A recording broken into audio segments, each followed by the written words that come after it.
삿발을 잡아라. 따라합시다. 하나님의 삿발을 잡자. 삿발하면 생각나는 게 뭐죠? 씨름이에요. 하나님과 씨름을 해야 된다는 거예요. 오늘 이 본문에 등장하는 야곱에 대해서 소개해 드리려고 합니다. 창세기에 보면 많은 사람이 등장하는데 대표적인 사람이 아브라함, 이삭, 야곱, 그리고 요셉이 나오죠. 아브라함의 하나님, 이삭의 하나님, 야곱의 하나님, 이 축복의 3대를 성경은 여러 군데서 말하고 있습니다. 그렇다면 이 세 사람 중에 여러분 제일 좋아하는 사람이 누굽니까? 아브라함이 좋다는 사람 아멘. 이삭이 좋다는 사람 아멘. 야곱이 좋다는 사람 아멘. 김재원 목사 좋다는 사람 아멘. 이래서 안 된다니까. 다 귀하지만 아브라함 하면 뭔가 좀 우리는 좀 위축이 돼요. 그죠? 본토 친척 아비집을 떠나서 보이지 않지만 믿음으로 쉽지가 않아요. 또 이삭 하면 아버지가 자기를 죽이려고 하는데 날 죽이세요 하면서 온순하게 순전한 마음으로 하나님을 섬기기가 그렇게 쉽지가 않습니다. 근데 왠지 야곱 하면 좀 만만한 느낌이 들지 않아요? 야곱 정도면 뭐 이렇게 생각이 됩니다. 그래서 야곱의 인생을 살펴보면 전반기의 인생이 있고 후반기의 인생이 있습니다. 전반기, 후반기를 나눌 수 있는 그 분수령, 변곡점이 어디냐면 바로 오늘 32장 약복강 사건입니다. 야곱의 인생에 있어서 이 약복강에 있었던 이 사건이 야곱의 BC 기원전 예수님 전의 삶과 AD 예수님 후의 삶으로 바꿉니다. 어떻게 바꾸냐? 지금 한번 잠깐 살펴보려고 합니다. 먼저 약복강 사건 전에 야곱의 모습은 창세기 25장 야곱의 출생부터 성경에 기록되어 있습니다. 25장을 잠깐 열어보시면 25장 26절부터 야곱의 출생을 이렇게 묘사하고 있습니다. 후에 나온 아우는 손으로 에서의 발꿈치를 잡았으므로 그 이름을 야곱이라 하였으며, 자, 출생부터 형 에서와 쌍둥이로 태어났는데 형이 먼저 나오고 야곱은 동생으로 뒤에 나왔는데 발꿈치를 잡았다고 해서 야곱이래요. 그 야곱의 의미는 뭐냐면, 문자적인 의미는 뭐냐면 속이는 자라는 뜻이에요. 발꿈치를 잡았다라는 그 의미가 고대 중동 지방에는 속이는 자, 사기꾼, 약탈자, 빼앗는 자, 이런 의미를 가지고 있었답니다. 그래서 이름이 야곱이에요. 무슨 뜻이라고요? 속이는 자. 우리식으로 얘기하면 야곱이 이제 크면서 젖을 먹어요. 야곱 속이는 자야, 젖 먹자. 이제 이 야곱이 유치원 가면은 어머니가 뭐라 그러겠어요? 야, 사기꾼, 유치원 갔다 와라. 사기꾼 밥 먹었냐? 이렇게 얘기했다는 거예요. 기분 좋아요, 안 좋아요? 안 좋죠. 그런데 부모가 그렇게 이름을 지을 정도면 뭔가 있기 때문에 그렇게 짓지 않겠습니까? 아니나 다를까 그 다음에 27절부터 창세기 25장 27절부터 내용을 보면 형 몇 초 사이로 먼저 형이 된 에서의 장자권, 하나님이 장자에게는 특별한 축복을 한다는 이 장자권을 빼앗기 위해서 여러분 잘 아시는 것처럼 팥죽을 쏘아가지고 형의 장자권을 빼앗는 장면이 나옵니다. 그죠? 빼앗아요. 자, 이걸로 끝나는 것이 아니라 27장에 오면 아버지가 이제 나이가 많아서 장자인 에서에게 축복을 하려고 할 때 이걸 미리 알고 형 에서의 모습으로 가장을 하고 아버지의 축복을 빼앗아요. 이 일 때문에 형 에서가 열받아 가지고 41장에 보면 내가 내 아우 야곱을 죽이리라, 죽여버리겠다는 거예요. 장자권도 빼앗고 아버지의 축복도 빼앗으니까 이놈을 내가 그냥 두지 않겠다 하는 거예요.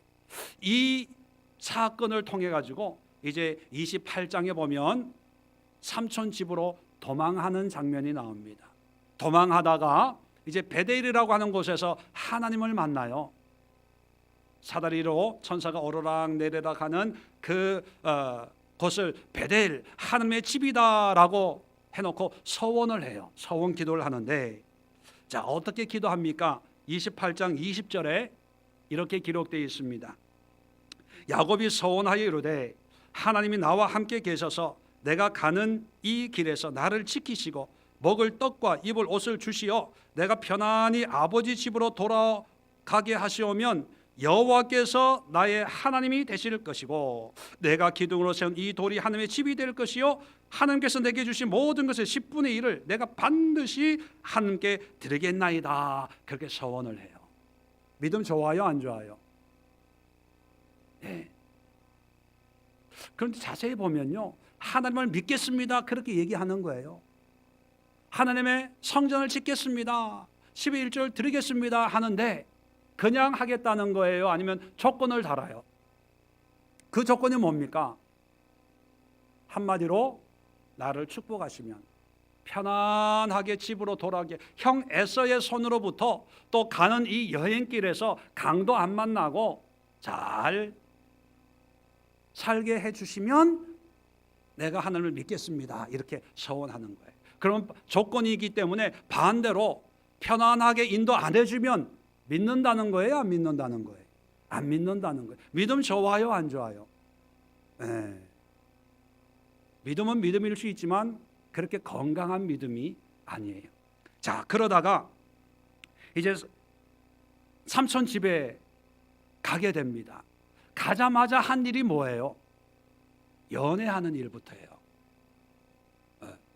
레아를 보니까 마음이 뺏겨 버렸네.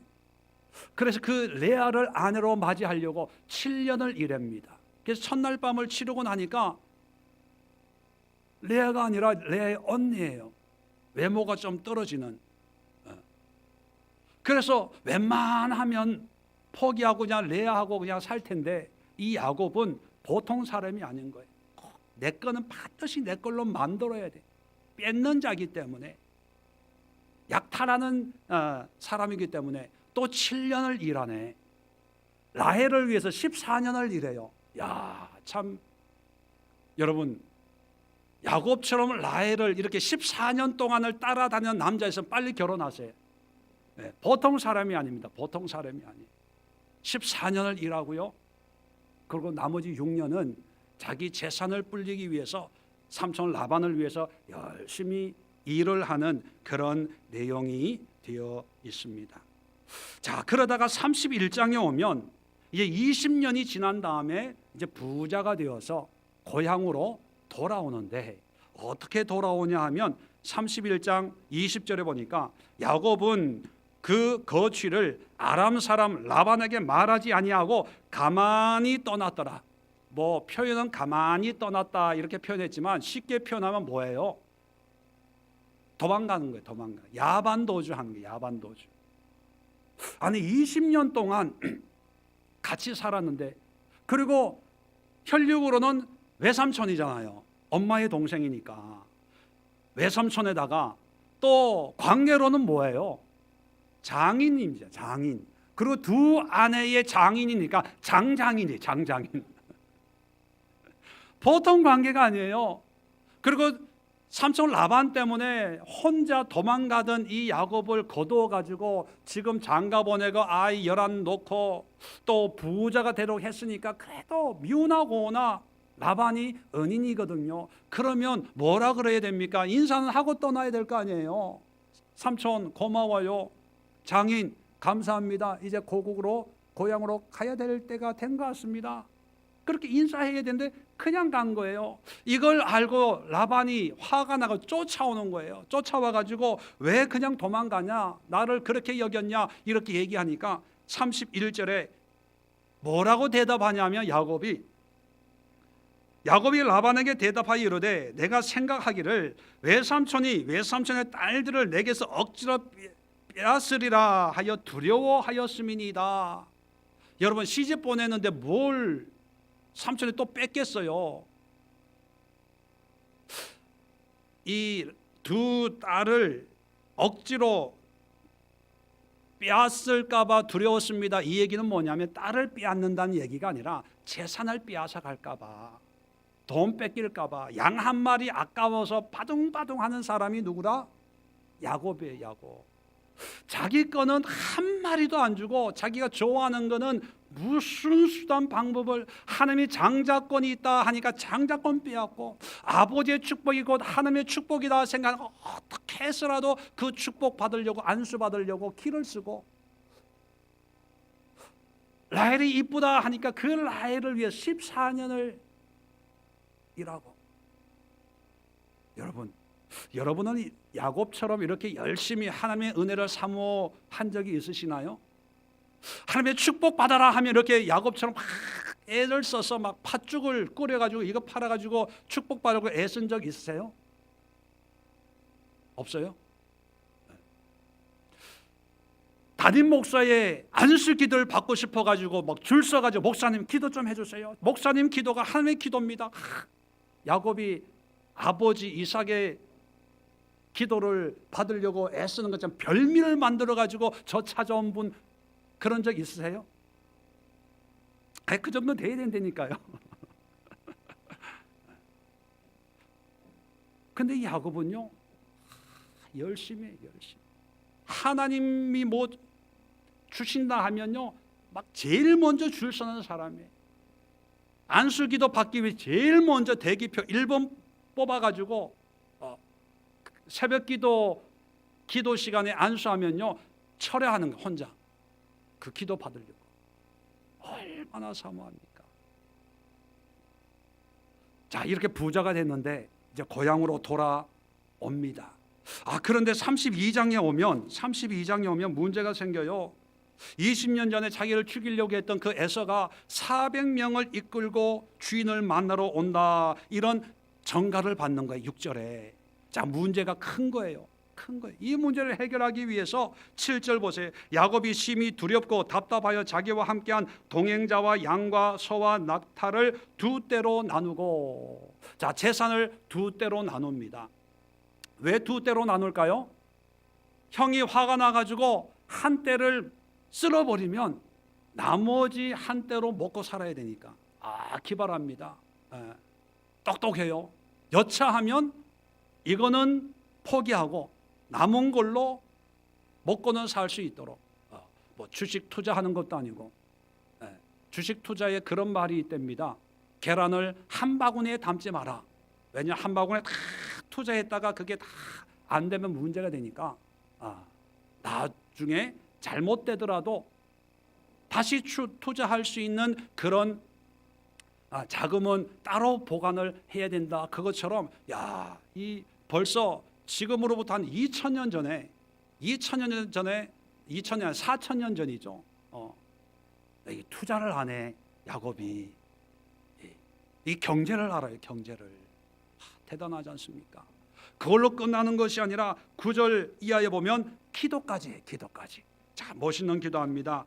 내 조부 아브라함의 하나님, 내 아버지 이삭의 하나님 여호와여, 주께서 전에 내게 명하시기를 내 고향 내 족속에로 돌아가라, 내가 내게 은혜를 베풀리라 하셨나이다.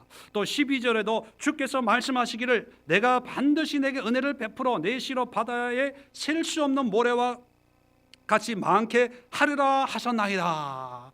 옛날에 하나님이 자기의 말씀하신 그 말씀을 붙들고 기도해요. 좋은 기도예요, 나쁜 기도예요? 말씀을 붙들고 기도하는 거예요. 말씀을 붙들고 말씀으로 기도하는 거예요. 근데 여러분, 기도는 하는데 문제는 뭐냐면 13절 이하에 보면 마음이 안 놓이는 거예요.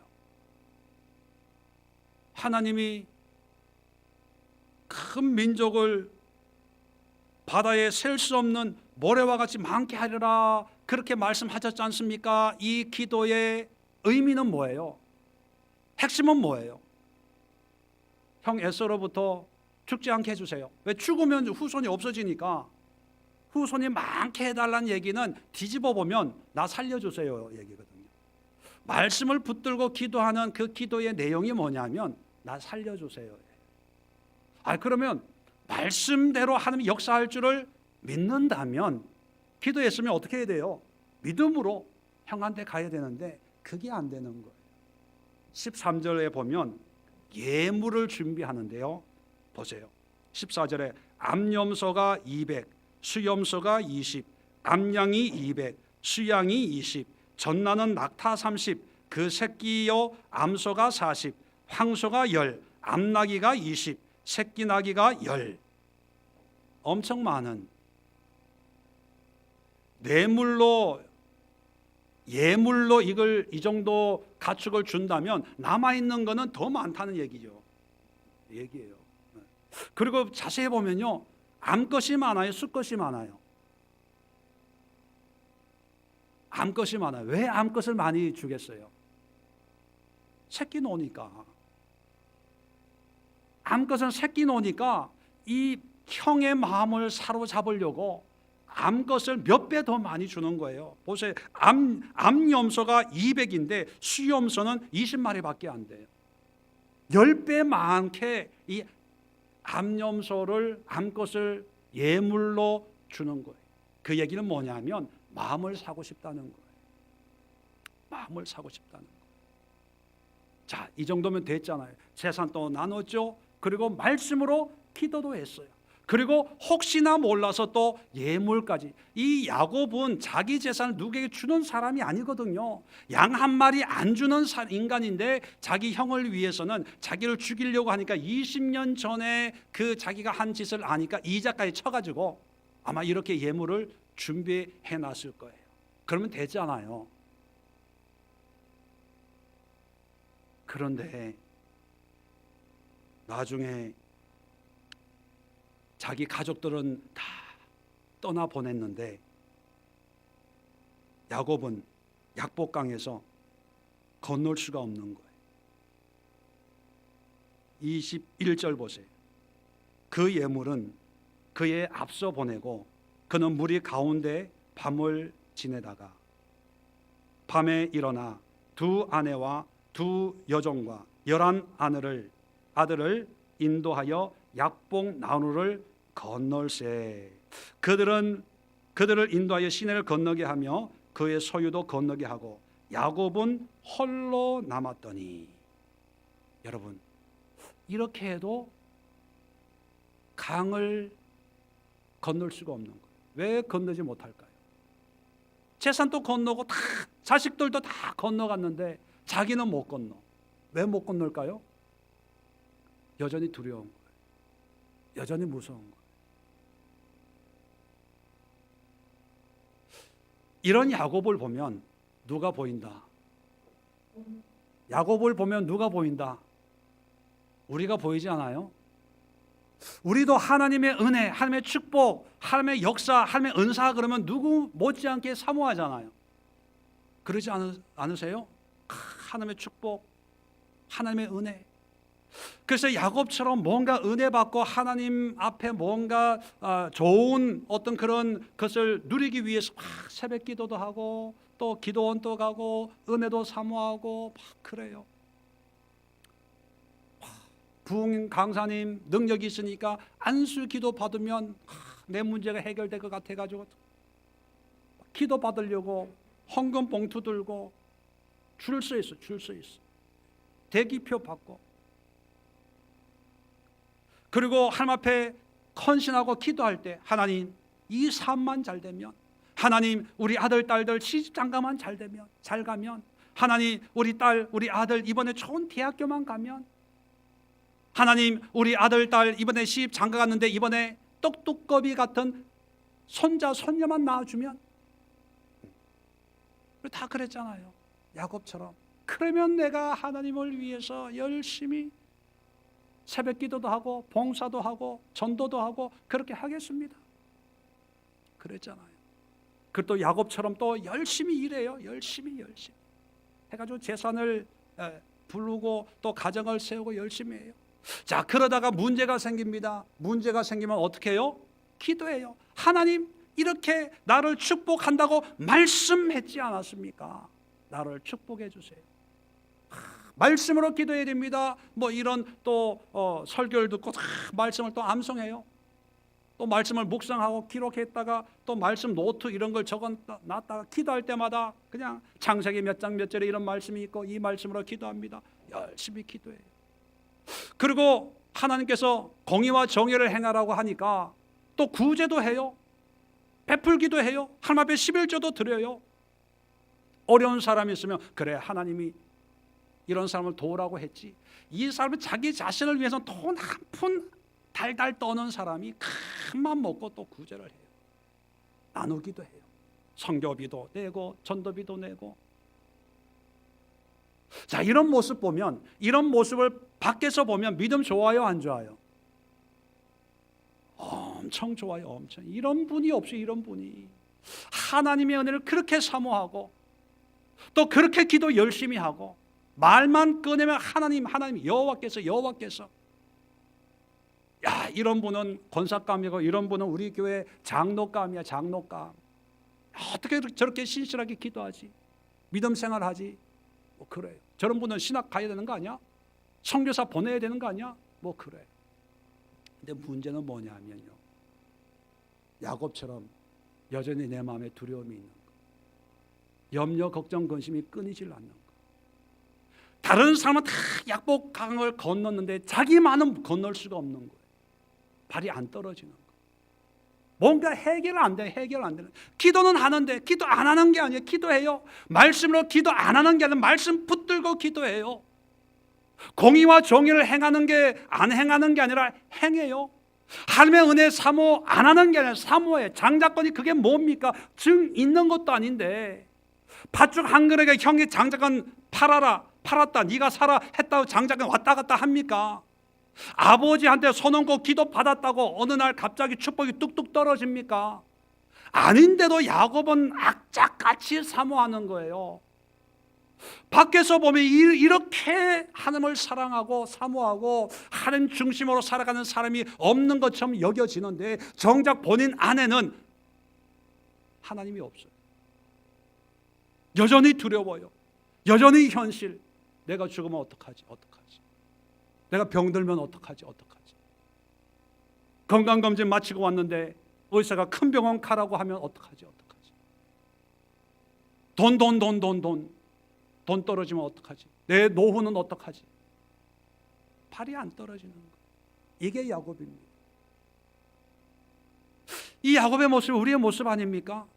적어도 여기에 모이신 분들은 하나님을 믿는 분들이기 때문에 그래도 예배 드려야 된다고 생각을 했고, 그래도 하나님 앞에 헌신해야 된다고 생각하시는 분들이고, 그래도 기도한다고 하는 분들이고, 그래도 공의와 정의를 행한다고 구제하고 헌금하고 섬기고 나눔을 한다고 하는 사람들이에요. 그런데 이 속을 들여다보면 잠이 안 오는 거예요. 공허한 거예요. 내가 왜 사는지. 기도는 하지만 이 기도를 통해 내가 궁극적으로 원하는 것이 무엇인지, 또 하나님의 이름을 부르고 여호와 하나님이 예수님이 성령님 하지만 허공을 치는 것 같아요. 잡히는 게 없어. 확신하는 게 없어. 기도하고 눈 뜨면 현실을 보이니까 답답한 거예요. 어디로 가야 됩니까? 사는 게 아닌 거예요. 발이 떨어지질 않는 거예요. 차라리 기도 안 하는 종들이나 기도하는 아내들 아무 생각 없으니까 그냥 룰룰랄라 하면서 강을 건너서 가요. 근데 정작 기도한다는 사람들, 정작 하나님을 믿고 하나님을 따르고 믿음 생활하는 그리스도인이라고 하는 사람들은 정작 더 두려워해요. 이게 누구 얘기다? 네, 야곱 얘기다. 야곱 얘기가 누구 얘기다? 우리 얘기다. 그랬던 야곱이 이제 약복강에 이제 혼자 머물게 됩니다. 이 약복이라고 하는 이 강은 어떤 의미냐면 히브리 원어로는 야보크라는 단어, 야보크. 이 야보크라는 말의 의미는요, 비운다, 쏟아 붓는다, 흘려 보낸다, 그런 뜻이에요. 그래서 아마 강물이 쏟아 붓는 것처럼 이렇게 많이 흘러갔든지 아니면 흘러 보내는 이 지금의 요르단 나라 있잖아요. 요르단에서 이제 갈릴리 지방으로 요단강 쪽으로 흘러가는, 그래서 동에서 서쪽으로 흘러가는 그런 강이거든요. 지금도 있어요. 그 강에 도착하면서 이 강이 약복강, 비우는 강이야? 쏟아붓는 강이야? 라고 하는 그런 의미를 깨닫고 아마 혼자 이 강에 머물면서 밤을 지새우면서 그런 마음을 가졌지 않았을까. 하나님, 내 마음에 있는 이 염려, 걱정, 근심, 두려움, 이 생각 좀, 이 강 이름처럼 좀 다 훌 털어버렸으면 좋겠습니다. 아마 그런 마음으로 밤새도록 흘러가는 강물을 바라보고 있지 않았을까, 그런 생각을 합니다. 왜요? 워낙 마음이 무거우니까. 이 강물처럼 툴툴 털어버리고 다 쏟아버려서 그냥 깨끗하게 정리가 됐으면 좋겠다. 왜 이렇게 마음이 무겁지? 그런데 한 사람이 등장을 해요. 근데 이 사람이 어떤 사람인지 성경은 자세하게 기록하고 있지 않습니다. 그런데 이 사람과 씨름을 합니다. 씨름. 근데 이 씨름이 어떤 씨름이냐? 히브리 말로 아바크라는 단어예요. 아바크. 이 아바크는 먼지, 티끌이라는 단어입니다. 이 아바크라는 단어가 씨름으로 번역된 것은 성경에 딱 여기밖에 없어요. 다른 데는 먼지, 티끌인데 여기만큼은 아바크가 씨름으로 번역이 됐어요. 왜냐하면 이 씨름은 씨름인데 그냥 보통 씨름이 아니고 먼지 나도록 하는 그런 씨름이에요. 그럼 먼지 나도록 하는 씨름이란 어떤 의미입니까? 힘을 다해서, 애를 써서 필사적으로 엎치락 뒤치락 하면서 그런 씨름을 했다는 거예요. 이런 씨름을 얼마나 열심히 했는지 이 사람이 야곱의 허벅지 관절을 쳐버렸어요. 허벅지 관절이 어디냐면요, 사타구니 뼈에 골반 한 중간에 있는, 이 허리가 제일 중요하잖아요, 골반이. 근데 이걸 쳐버리니까 얼마나 아프겠어요. 그러니까 그 허리뼈, 허벅지 뼈를, 사타구니 뼈를 칠 정도까지 야곱이 붙들고 일사각오로 씨름을 한 거예요. 그러니까 26절에 이 사람이 뭐라 그러냐면, 이제 날이 새니까 나로 가게 하라, 나를 놔라, 그렇게 얘기합니다. 그랬더니만 야곱이 뭐라 그러냐면, 당신이 내게 축복하지 아니하면 가게 하지 아니하겠습니다. 축복해 주세요. 축복 안 해주면 절대로 이 삿발을 못 놓겠습니다. 그러는 거예요. 그러니까 이 사람이 27절에 네 이름이 뭐냐? 그러니까 뭐라 그래요? 내 이름은 사기꾼인데요. 그러니까 28절에 내 이름을 다시는 사기꾼이다 부를 것이 아니고 이스라엘이라 부를 것이다. 이름을 바꿔줘요. 사기꾼에서, 야곱에서 이스라엘로. 자, 이스라엘의 뜻이 뭡니까? 네, 그 뒤에 있죠. 이는 설명을 하는 거예요. 이는 내가 하나님과 및 사람들과 겨루 이겼음이니라. 하나님과 사람과 겨루어서 이겼대요. 그래서 이스라엘이란 엘이라는 단어가 들어가면 그 엘은 하나님이에요. 하나님과 겨루어서 이겼다. 승리자라는 뜻입니다. 그래서 속이는 자에서 승리자로 바뀌었어요. 그리고 29절에 야곱에게 축복을 합니다. 그랬더니만 30절에 야곱이 그곳 이름을 부니엘, 여기도 엘이 들어가죠. 엘이 하나님이라는 뜻이거든요. 부니라는 말은 얼굴이에요. 하나님의 얼굴, 부니엘이라고 하였으니 그가 이르기를 내가 하나님과 대면하여 보았나니 내 생명이 보존되었다 함이더라. 자, 이게 약복강 사건의 전체적인 내용입니다. 자, 여기서 정말 중요한 거예요. 약복강에서 야곱, 사기꾼이 이스라엘로 이름이 바뀌었는데, 자, 이스라엘의 이름이 뭐라고요? 네. 제가 출석책을 다 찾아봐도요, 그리고 사전을 다 찾아보고 인터넷을 다 뒤져봐도 이스라엘 하면 하나님과 겨루어서 이긴 자, 그래서 이스라엘이에요. 근데 성경을 보니까 자세히 보세요. 28절에 중요하고도 중요합니다.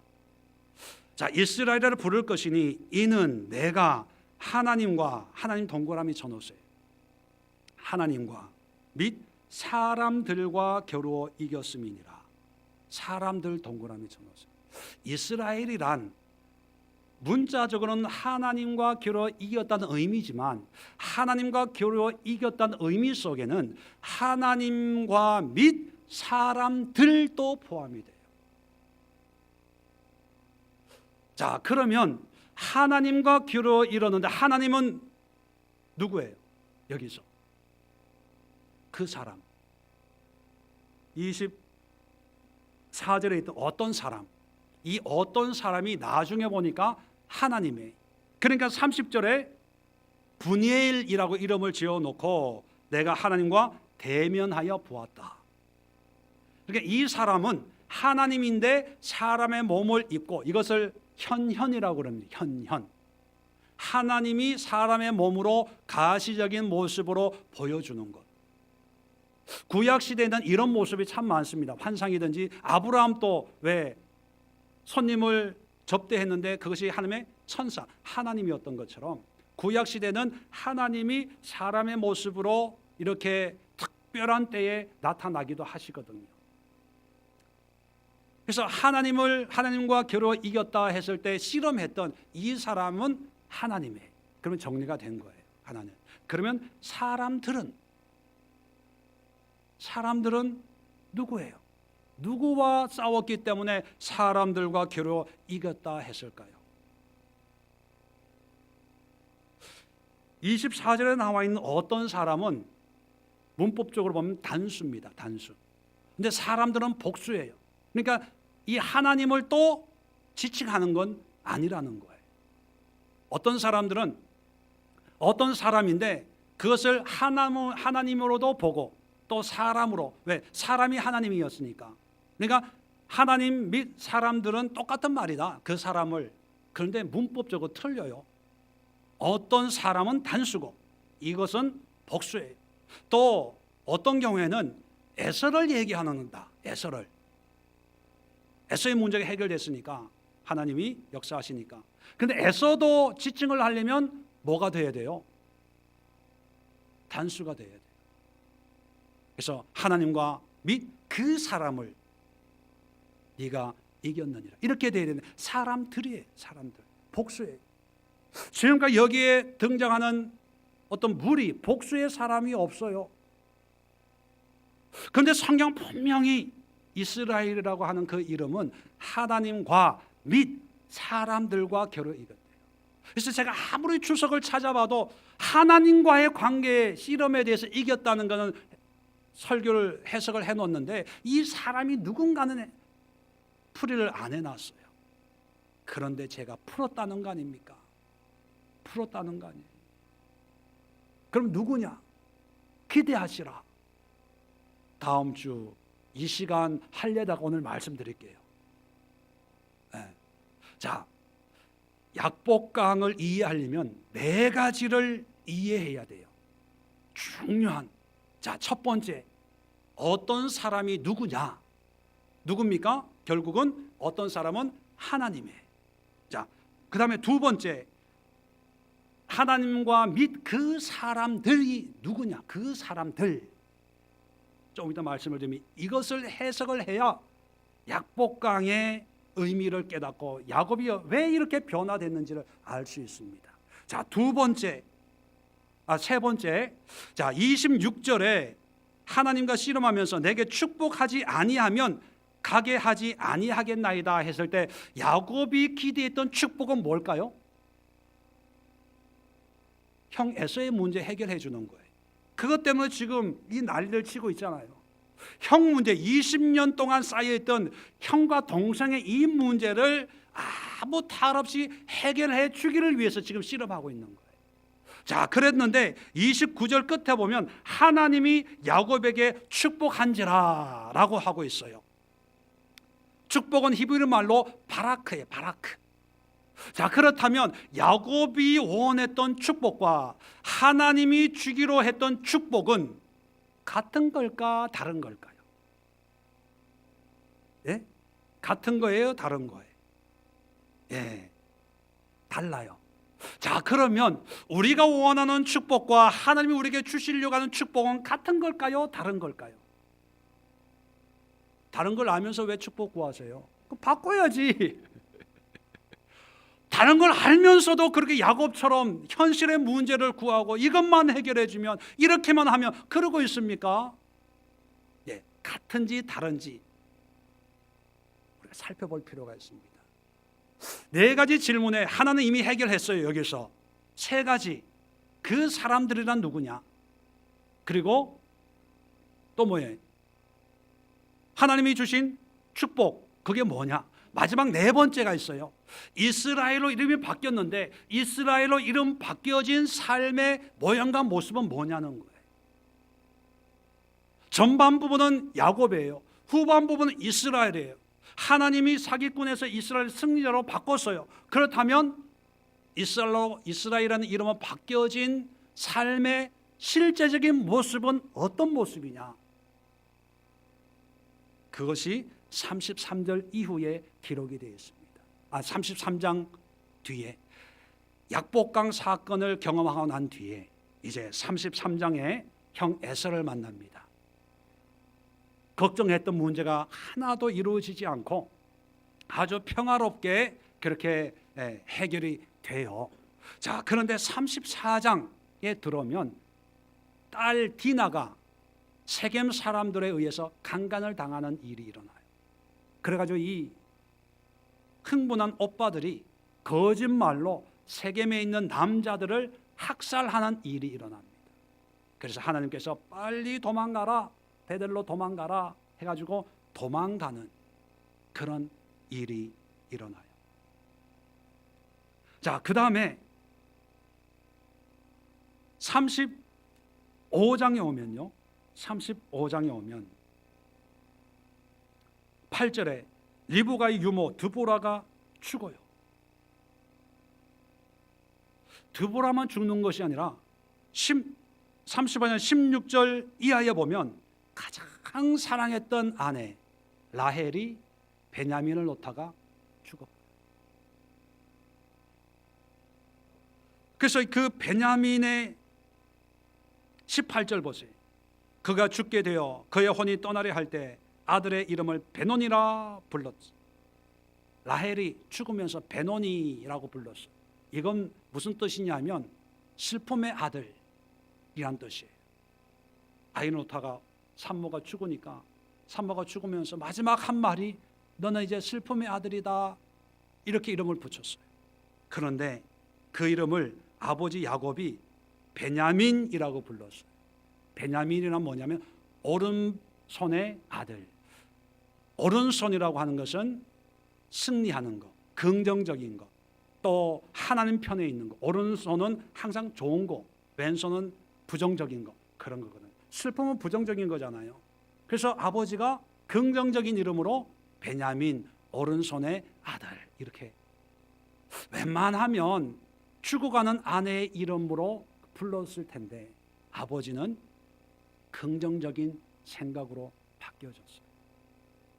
자, 그 다음에 27절 이하에 오면 아버지 이삭이 또 죽어요. 아니, 좀 이상하지 않아요?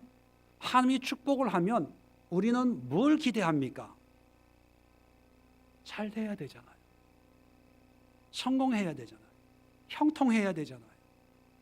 유익된 일이 자꾸 생겨야 되잖아요. 그런데 야곱은 약복강을 지나면서 형과 만난 뒤로부터는 계속해서 안 좋은 일만 생겨요. 안 좋은 일. 자, 36장에는 에서의 족보가 나오고 37장부터는 또 어떤 사건이 생기냐면 제일 사랑하는 막둥이, 채색 옷 입혀서 귀여워하는 요셉이 형들로부터 팔리는 그런 사건이 일어납니다.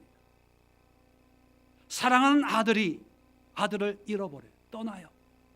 결국은 이 아들 때문에 기근이 들어가지고 애굽으로 이민을 가지 않으면 안 되는 상황이 생겨요. 결국 창세기는 뭘로 끝납니까? 야곱이 죽고 그리고 요셉이 죽는 것으로 끝이 나요. 여러분, 야곱의 약복강의 전, 야곱의 빚이 약복강에 하나님 만나기 전의 삶을 보면, 환경적으로 보면요, 성공하는 삶에 빼앗고 누리고 얻어가지고 잘 되는 거예요. 거부가 아내도 없고, 하나 좋아했는데 갑자기 아내가 몇이 돼요? 넷이 돼요. 이런 축복이 어디 있어요? 그리고 거부가 돼요. 거부가 돼요. 그런데 약복강을 중심해서 그 후반 부분은요, 거부가 아니라 떠나보내요. 슬픔과 고난과 환난과 역경과 하다못해 노년의 애굽 땅까지 가야 되는 그런 삶을 살아요. 여러분, 똑같은 야곱이요, 약복강 전에의 야곱이었다면 그렇게 안 살았을 거예요. 어려움이 있어도 어떻게든 극복하고 해결하고 자기의 지혜와 능력과 실력으로 이거를 극복해가지고 더 많이 누리고 더 많이 가지고, 하다못해 애굽에 가야 될 상황이어도 어떻게 하든지 바단 아람에 있는 자기 삼촌한테 다시 빌붙는 일을 하든지 간에 어떻게 해서라도 성공하고 승리하고 싸워서 이기는 삶을 살 텐데, 야곱은요, 환경과 상관없이 그냥 아무 일도 안 하는 것처럼 그냥 그렇게 살아가고 있어요. 왜 그럴까요? 사기꾼의 삶은 오히려 더 나은 삶인데, 이스라엘 승리자의 삶은 승리처럼 안 보여지는 거예요. 그런데 왜 하나님은 이스라엘이다 하고 야곱은 왜 그렇게 살아갈까요? 야곱은 무엇을 깨달았기에 그렇게 살고 있을까요? 이게 비밀이에요. 야곱은요, 잘 들으세요, 약복강에서 이스라엘이라는 이름을 통해서, 그리고 그 이름의 의미, 하나님과 및 사람들과 싸워 이김이라, 그 이김의 의미를 통해서 뭘 깨닫느냐 하면, 이제 세상과 싸우지 않고 사람들과 싸우지 않고 하나님과 싸우는 사람이 된 거예요. 하나님과 싸우는 사람이 됐다는 얘기는 뭐냐면, 이제 하나님만 바라보고 하나님의 마음을 깨닫고 하나님의 성품으로 하나님의 뜻으로 사는 사람이 됐다는 거예요. 자, 그래서 사람들이 죽어요. 사랑하는 라헬이 죽습니다. 인간적인 방법은 죽지 않도록 수단과 방법을 다 했을 테지만 하나님의 마음, 하나님의 뜻을 깨달았을 때, 아무리 사랑하는 사람일지라도 하나님이 데리고 간다고 할 때 기쁨으로 보내줄 수 있는 그런 사람이 되는 거예요. 아버지 이삭도 하나님의 마음으로 보내드리는 그런 사람이 되는 거예요. 아들 요셉이 사라졌을 때 인간적으로는 이해가 안 되고, 이 아들들이 무슨 꿈꾸고 있나라고 생각이 들지만 하나님의 역사에 그냥 맡기는 거예요. 인생은 내 뜻대로 되는 것이 아니라 결국은 하나님의 뜻대로 된다는 것을 믿는 거예요. 그러면서 모든 보험사를 하나님의 마음으로, 하나님의 생각으로 바라보기를 시작하는 거예요. 그 전까지는요, 자기가 왕이었어요. 내가 잘 되고 내가 성공하고 하나님 믿는 것도 내가 성공해서 돌아오면 내가 그때 하나님을 섬기겠습니다. 문제 앞에 기도한 것도, 하나님 나를 이렇게 축복한다고 말씀했지 않았습니까? 그러니까 난 죽으면 안 돼요. 이 문제 해결 받아야 돼요. 그랬어요. 그런데 이제 야곱은 이스라엘이 된 거예요. 승리자가 된 거예요.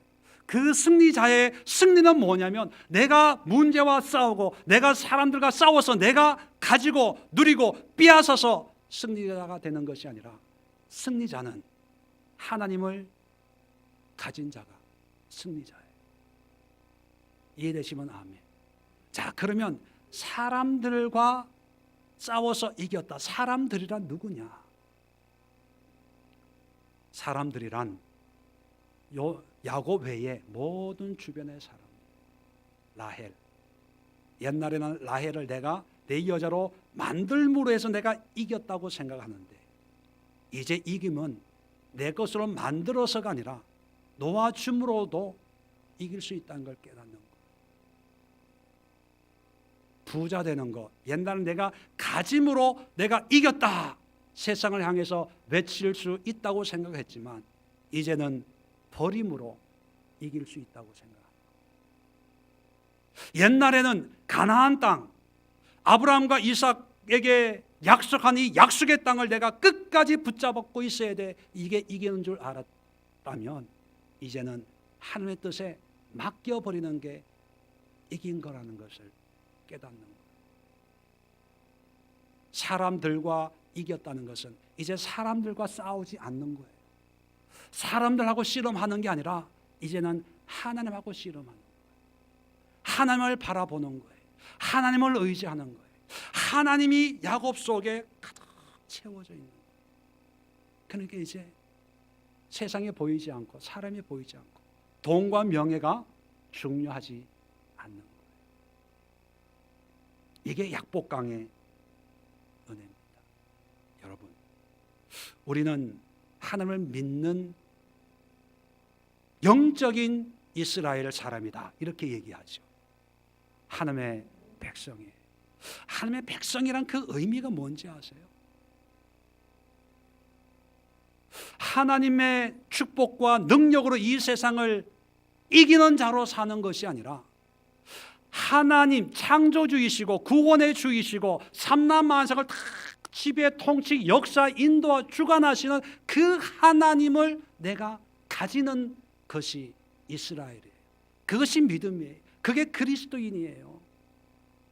그런데 야곱의 전반부 인생은 뭐예요? 하나님 알았어요? 몰랐어요?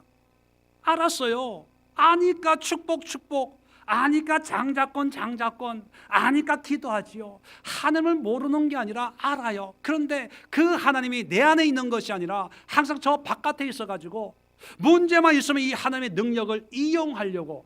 왜 이용합니까? 세상과 싸워서 이기려고. 그런 노력만 한 거예요. 라반하고 싸웠고요, 라헬하고 싸웠고요, 형 에서하고 싸우는 그런 삶을 살았어요. 그런데 약복강에서 깨달은 거예요. 이스라엘은 세상과 싸우는 것이 아니라 하나님과 씨름하는 사람이 이스라엘이구나. 여러분, 우리가 아무리 노력하고 애써도 하나님 이길 수 있어요? 없어요. 그런데 왜 하나님과 겨루어서 이긴 자라고 얘기합니까? 이겨서 이긴 게 아니라 하나님이 져준 거예요. 왜요? 왜 져줍니까? 그 열의를 보고, 열정을 보고.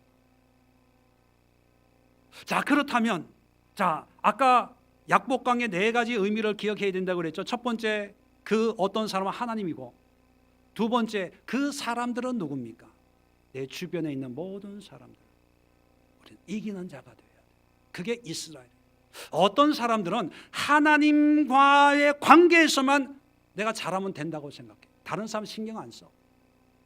죽든 말든 기도만 내 기도 내 믿음 가지고 열심히 신앙생활 하면 되지 뭐. 아니, 그 이스라엘이 아니에요. 하나님과 및 사람들. 공의가 세워졌으면 정의가 뭐예요? 사람들과 이겨야 돼요. 그 이김은 세상의 물질로, 권세로, 능력으로, 학벌로, 점수로 이기는 것이 아니라 하나님으로. 그 하나님을 이기는 모습이 뭐냐? 그게 이스라엘. 뭐예요? 하나님의 주권을 인정하는 거. 하나님의 섭리에 내 삶을 맡기는 거예요. 그리고 하나님의 마음을, 아버지의 마음을 깨닫는 거예요. 여러분, 누가복음에 보면 탕자의 이야기가 나옵니다. 두 아들이 있는데 큰아들은 집에서 열심히 일을 했는데 막내 아들은 말 그대로 문제아예요. 어느 날 아버지에게 살아있는데 유산을 미리 달라고, 어차피 죽을 거니까 죽으면 뭐합니까? 살아있을 때 내가 좀 쓰게 주세요 해서 외국으로 가져가지고 허랑방탕하다가 거지가 돼서 집에 돌아왔다, 그 이야기가 있죠. 자, 큰아들과 작은 아들 둘 중에 누가 탕자입니까? 누가 탕자예요? 네.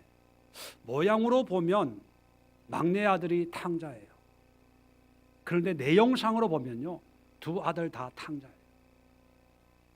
막내는 분명히 탕자예요. 그런데 큰아들이 어느 날 일하고 있는데 집에 잔치 소리가 들리는 거예요. 야, 이게 무슨 소리냐 그랬더니만 종이 막내 아들이 돌아와가지고 아버지가 기뻐가지고 잔치를 한다는 거예요. 그랬더니 형이 열받아가지고 따지는 겁니다. 아니, 나는 속도 안 썩이고 열심히 일을 하고 있는 나한테는 밥 한 번 안 사주고 염소 새끼 하나 안 잡아주고 닭 한 마리 안 잡아주더니만 재산 다 탕진한 막내한테는 이렇게 송아지를 잡아가지고 잔치를 하니, 이런 경우가 어디 있냐고. 그랬을 때 아버지가 그러죠. 야, 내가 가지고 있는 게 다 네 게 아니냐. 네 동생이 죽었다가 살아서 돌아왔는데 왜 어찌 아니 기쁠 소냐, 이렇게 얘기합니다. 여러분, 여기서 큰아들의 문제가 뭐예요? 열심히 근면 성실, 그 집에서 속 한 번 안 썩여요. 근데 문제는 뭐예요? 아버지의 마음을 모르는 거예요. 아버지의 마음에는 관심이 없는 거예요. 여러분, 속 안 썩이고 바른 생활 사나이라고 해서 믿음 좋은 게 아니에요. 진정한 믿음은 뭐냐? 하나님의 아버지의 마음을 헤아리는 거예요. 집에만 있으면 뭐합니까? 한 집안에 밥 먹고 있지만 문제 안 일으키고 속 안 썩이고 윤리 도덕적으로 문제는 없지만 소통이 없는데 늘 자기 생각만 하고 자기 일만 하고 뭐 잔소리를 할 필요가 없어요, 걔는. 그런데 문제는 아버지의 마음과 소통 안 해요. 아버지는 이 재산 다 네 거라고 생각을 하고 사는데 그 큰아들은 뭐예요? 아버지 일을 위해서 내가 종처럼 일만 하고 있냐, 이렇게 생각하는 거예요. 우리 신앙생활도 그런 면이 없지 않아 있죠. 봉사 열심히 해요. 신앙생활 열심히 해요. 신앙적으로 문제가 없어요. 바른 정말 열심히 믿음 생활합니다. 근데 문제는 뭐냐면 우리 신앙생활의 핵심은 뭡니까? 하나님과의 교통을 통해서 하나님의 마음을 알아가는 거예요.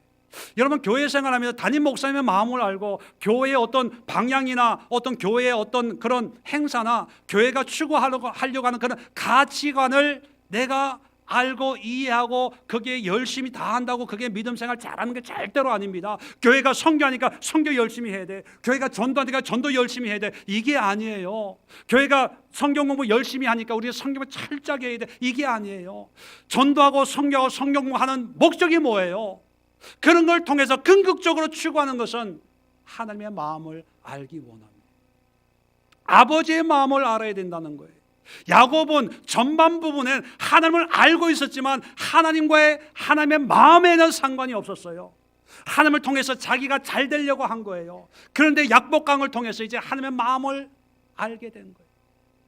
나같이 이기적이고 교만한 나를 위해서 하나님이 밤새도록 나와 함께 씨름을 해줬어요. 하나님이 분명히 게임이 안 되는데 나를 위해 져주셨어요. 이게 무슨 의미일까? 그래, 지금까지는 나는 2등은 실패자라고 생각하고 1등이 승리자라고 생각했는데 아니구나. 내 안에 하나님만이 있으면 나는 꼴찌가 돼도 나는 승리자야. 내 안에 예수만 있으면 내 건강이 사라지고 물질이 사라지고 명예가 사라지고 집이 한순간에 없어져도 나는 감사하며 기뻐하며 살 때 그게 이스라엘, 그게 승리자고. 나를 죽이려고 오는 무수한 사람들이 있다 하더라도 내 안에 예수가 있으면 그들을 오히려 내가 사랑하고 섬기는 것이 그게 이기는 거구나. 그걸 깨달은 거. 그 다음부터는 달라져요. 고난이 와도, 사랑하는 사람이 죽어도, 빼앗겨도, 기근이 오고 먹을 것이 없어서 애굽 땅에 거지처럼 가도요, 이제는 환경에 흔들리지 않습니다. 여러분, 우리 신앙생활에 있어서 어떤 분들은 하나님의 구원 정말 중요하죠. 그런데 이 구원의 모습, 이스라엘의 삶의 모습을 생각하면서 구원받는 자의 모습은 어떠해야 된다고 생각합니까? 어떤 분들은요,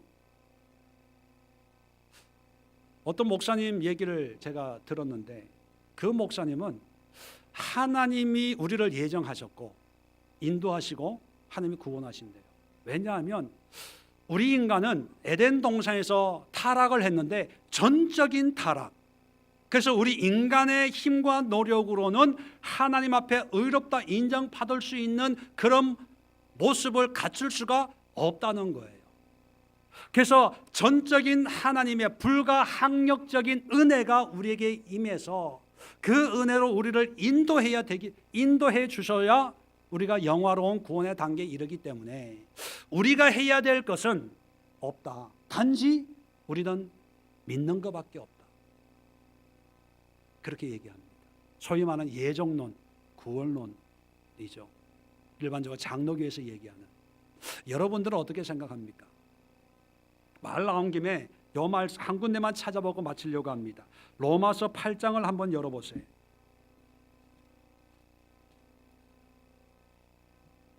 로마서 8장 롬 828. 자, 로마서 8장 28절 다 찾으셔야 돼요. 정말로 중요하고 중요한 본문입니다. 자, 우리가 알거니와 28절입니다. 하나님을 사랑하는 자 곧 그의 뜻대로 부르심을 입은 자에게 모든 것이 합력하여 선을 이루느니라. 보세요. 29절 하나님이 미리 아신 자들, 미리 아신 자, 신학적으로 예지라고 얘기합니다. 예지. 자, 또한 그 아들의 형상을 본받기 위하여 미리 정하셨으니, 정했다, 신학적으로 예정이라고 얘기해요.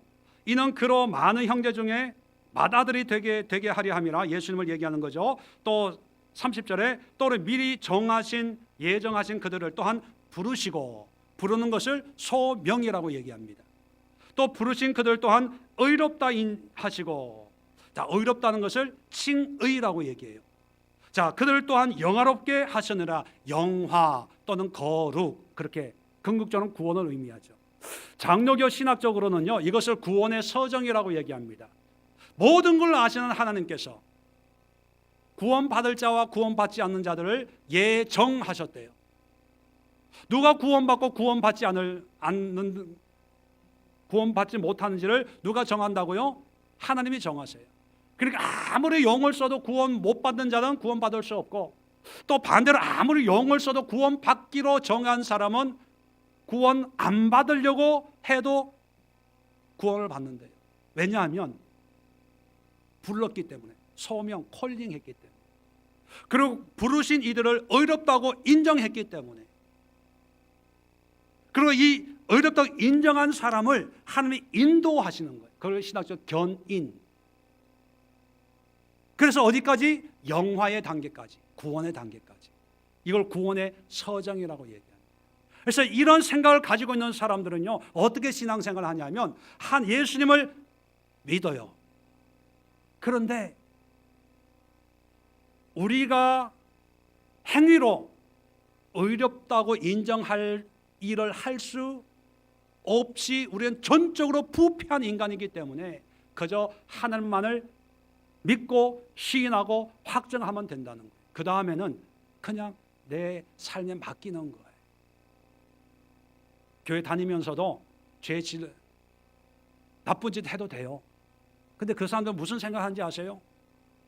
나는 예수님을 믿기 때문에 예정되고 소명받고 의롭다 인정받았기 때문에 지금은 죄를 졌지만 나중에 하나님은 반드시 하나님의 방법으로 구원시킨대요. 여러분 믿으세요? 여러분 믿으세요? 어떻게 살아도 하나님이 구원. 강도 봐라, 강도. 살인을 저질러서 십자가 사형 언도를 받았지만 한 강도는 지옥으로, 한 강도는 낙원으로. 십자가상에서도 구원받지 않냐. 믿기만 하면 돼, 믿기만 하면. 그래서 그런 사람들에게 중요한 게 뭔지 아세요?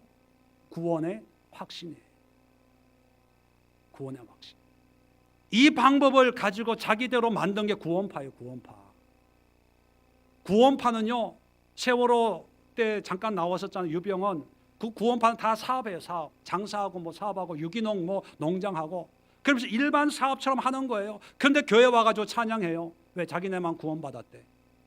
우리는 어떻게 살아도 구원받은 사람들이기 때문에 그렇게 우리의 삶을 아둥바둥 하지 말고 사업해, 사업, 일해, 직장 다녀. 주일에 열심히 교회 와가지고 구원이 있는 우리 구원파 교회에 와가지고 열심히 하나님을 예배하고 11조 드리고 하면 구원받아. 그런데 우리 기존 교회 안에 구원파를 이단이라고 하지만 우리 안에 이단들이 얼마나 많은지 몰라요. 믿는다고 하면서 개판으로 살아, 개판으로. 그러면서 믿는데요, 믿는데. 그런데 여러분, 그 사람들 가지고 있는 성경 본문이 오늘 이 본문이거든요. 왜 내가 이 본문을 읽어드리냐면 이 본문에서 얘기하는 핵심이 뭐예요? 핵심이 하나님이 예지하시고 예정하시고 소명하시고 칭의하시고 영화로 인도한다는 게 아니잖아요. 자, 다시 한번 봅니다. 28절에 내가 알거니와 하나님을 사랑하는 자 곧 그의 뜻대로 부르심 콜링을 받는데 뭘 어떻게 콜링을 받아요? 뜻대로. 누구의 뜻대로? 하나님의 뜻. 그럼 하나님의 뜻이 뭐예요? 우리 몰라요. 자, 그 다음에 봅시다. 뜻대로 부르심을 입은 자에게 모든 게 한정한 선을 이뤄요. 자, 하나님이 미리 아신 자들 부르기 위해서 예정을 하시는 거예요. 미리 아신 자들 예지하셨는데 이 예지의 근거가 뭐냐면 그 아들의 형상을 본받게 하기 위하여. 자, 이건 국어예요, 국어. 이게 신학적이고 영적이고 복잡한 게 아니라 국어예요, 국어. 자, 미리 정하시고 맏아들 되게 하시고 부르시고 어렵다 하시고 영화롭게 하신 이 모든 수식어가 어디에 걸려요? 어디에 걸려요? 뭘 하기 위해서 이렇게 부르시고 찾으시고 인도하시고 영화롭게 하는 거예요. 그의 아들의 형상을 본받게 하기 위하여 미리 정하셨으니 또 미리 정한 그들을 부르신 그들 또한 의롭게 하시고. 이해가 되시겠죠? 예지하시고 예정하시고 인도하시고 영화롭게 하는 모든 하나님의 역사의 목적, 이유는 어디에 있는 거예요? 믿음의 확신에 있는 거예요. 우리가 하나님의 아들의 형상을 본받도록 하기 위해서 그렇게 하시는 거예요. 그런 모든 신학적으로 예지, 예정, 소명, 칭의, 영화의 모든 근거는 어디에 있어야 되는 거예요? 믿음인데 어떤 믿음? 그 아들의 형상을 본받아 살려고 몸부림치는 믿음에 있어야 된다는 거예요. 자, 그러면 하나님의 예지 분명히 있어요. 하나님의 예정 분명히 있어요. 하나님의 칙이 분명히 있어요. 하나님의 인도하심 분명히 있어요. 하나님의 영화로우신 거룩한 삶에 분명히 있어요. 그 분명히 있는데 누가 압니까? 뭘로 알아요? 하나님이 여러분들을 예지하시고 예정했다는 것을 뭘로 알아요? 그 안다고 하는 건 내 믿음으로, 믿음의 확신으로, 고백으로 오늘 이 10월 14일 예수님을 영접했습니다. 지금부터 나는 예정된 사람입니다. 다들 이렇게 생각해요. 아니에요. 그게 아니라는 얘기예요. 하나님의 예정의 모든 근거는 우리의 삶이 예수 그리스도의 형상을 본받아 살아갈 수 있도록 그걸 보고 예정하신 거예요. 갈라디아서 4장 19절에 바울이 내 사랑한 자녀들아 너희 안에 그리스도의 형상이 이루기까지 다시 너희를 위하여 해산의 수고를 하노라. 우리 안에 그리스도의 형상이 만들어져야 되는 거예요. 이게 만들어지지 않고 아무리 예수는 나의 구세주입니다 찬양하고 전도하고 봉사하고 수고해도 하나님과 관계없는 것이 되는 거예요. 이런 모습이 누굽니까? 야곱이 약복강에서 하나님 만나기 전의 모습이에요. 이 모습이 이걸로 끝나서는 안 돼요. 여러분, 여기에 머물러 있어서는 안 돼요. 약복강에서 하나님과 씨름한 뒤에 야곱 삶을 통해 하나님의 형상을 만들어가는 거예요. 이제 우리의 관심이 더 많은 것을 누리고 먹고 마시는 것이 아니라 어떻게 하면 내 안에 하나님의 형상을 만들어갈까. 사랑할 나이를 죽었어요. 슬프지요. 그러나 그 슬픔 속에 하나님의 마음을 주어봤어요. 하나님의 뜻을 이루기를 원합니다. 요셉이 잃어버렸어요. 슬프죠. 아버지로서. 그러나 그 슬픔에 잠기는 것이 아니라 하나님, 슬픔 가운데 역사하시는 하나님의 마음을 알기를 원합니다. 이해 안 되지만, 납득이 안 되지만, 하나님, 아들은 잃어버렸지만 하나님이 내 삶에 오시옵소서. 여러분, 우리의 신앙의 모습이 뭐가 되어야 됩니까? 예수의 형상을, 하나님의 형상을 내 삶 속에서 이루어가는 거예요. 이게 그리스도예요. 이걸 위해서 교회가 존재하는 거예요. 이걸 위해서 예배가 있는 거예요. 이걸 위해서 모든 신앙의 모습이 있는 거예요. 이게 아닌 교회 건물만 세우면 뭐합니까? 숫자만 많아지면 뭐합니까? 교회가 부자 되면 뭐합니까? 그 현상들이 PD 수첩 보셨죠? 그게 하나님의 영광일까요? 그게 신앙의 긍정적인 목표입니까? 기도합시다. 하나님,